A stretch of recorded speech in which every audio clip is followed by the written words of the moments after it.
大家好，我係 Miss Wendy。今日我想同大家介紹下中學 intermediate level 嘅寫作。我哋以 informal letter 為例啦。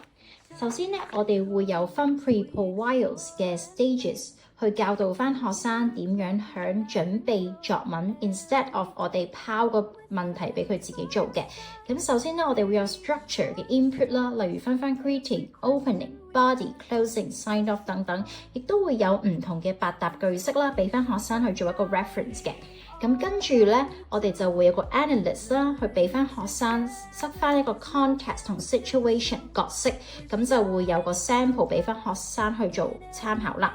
咁都係 based on 頭先嘅 structure 啦。咁而煲咗個字咧，就係一啲好實用百搭啦，或者好靚嘅句式 phrases 句子啦，或者係生字嘅，例如 gigantic、spectacular、exhilarated 都係好好咁 describe 翻個 event 或者 people 嘅，係啦。咁跟住亦都會有 language 嘅 features 同埋 explanation 喺側邊提供翻。咁跟住我哋就會真係同學生有做個 step by step 嘅 planning 啦。咁就去拆分翻 opening 一啲prompts 俾學生啦 ，body 結構可能有啲 events 俾學生去提供翻自己去諗嘅。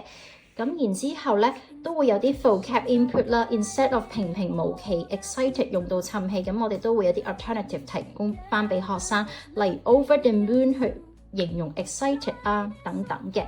咁跟住最後咧，先至會俾學生一個 practice 嘅，咁就用翻自己啲 ideas 同埋學過嘅 language feature 同 structure 啦，咁就可以 apply 翻落去啦。